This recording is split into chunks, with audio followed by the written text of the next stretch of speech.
We have some business which we will proceed to in just a moment, but the Speaker of the House has honored us with his presence today, and I do believe he has a few words of introduction, and then, Mr. Speaker, you are welcome to stay for the rest of the morning if you like. But if you need to attend to other duties, you are certainly encouraged to go do that with haste. So you are now recognized, Mr. Speaker. Thank you, Mr. Chairman. Chairman Wicker, really appreciate it, and I would love to be with you all for the rest of the day. I know it. I know it. And I want to thank Ranking Member Reed and all the members of the committee. It really is my honor to be here, and I came this morning with the privilege of introducing my former staffer, my trusted friend, and a great American patriot, Jules J. Hurst III, who sits here to my left. He is being considered, of course, for Assistant Secretary of the Army for Manpower and Reserve Affairs.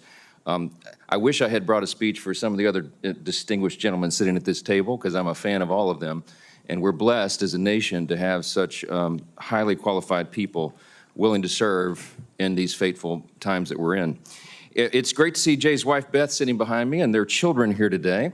They have a large brood. The Hurst family recently grew again, and as Jay and Beth welcome their fifth child, young George here. He's the youngest person in attendance. He was just born a few weeks ago, and good-looking kid, just like his daddy. Congratulations to the beautiful family. This has been quite a month for the Hurst family. Jay joined my congressional office in January of 2022 as a defense fellow, and while he was only on loan for 1 year, he instantly became part of our family. He's like family to us. He worked long hours, he engaged with my constituents and local businesses, and he simplified complex military issues for our staff. My district is Louisiana's 4th congressional district, and it's one of the most important military districts in America because we're home to Barksdale Air Force Base, the home of the B-52s. We've got the Global Strike Command there. 2/3 of the nuclear triad is commanded about 15 miles from my driveway. We also have Fort Polk and the Joint Readiness Training Center.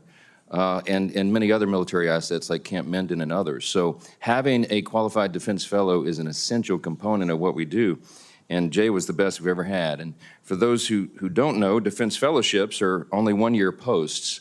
And despite that, Jay planted deep roots in my office and with all of our personnel and everyone involved. It was not uncommon for me to return to the office late after voting on many nights to find Jay there holding court with interns and staff.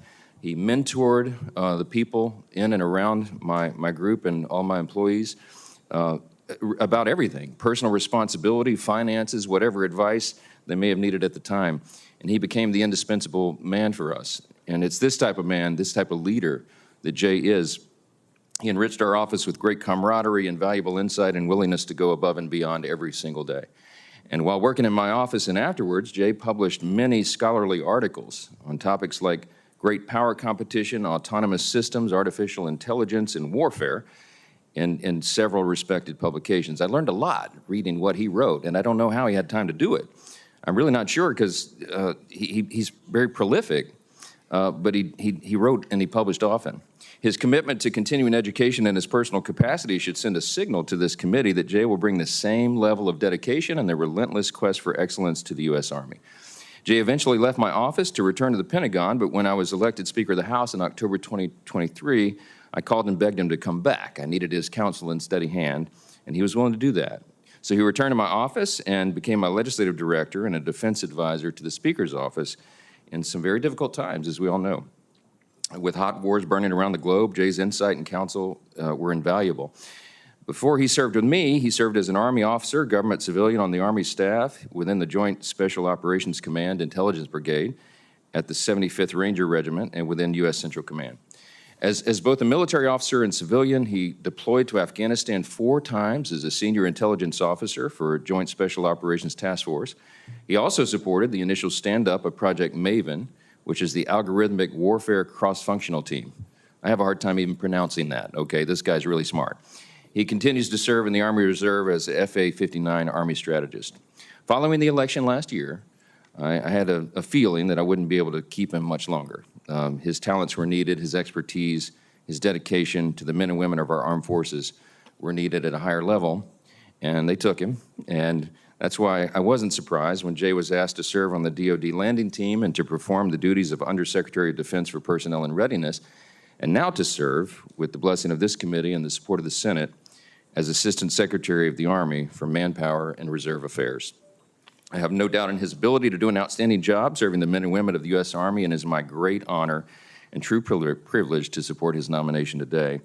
I want to thank you again, Mr. Chairman and Ranking Member Reed, and all of you for the privilege of introducing Jay. And I strongly encourage every member of this committee to support his confirmation, and let's put Jay to work for the whole country. Thank you. Thank you. Quite an impressive. Mr. Chairman, do we get to question this witness? No.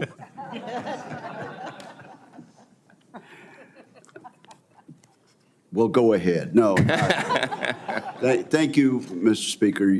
You are you're excused with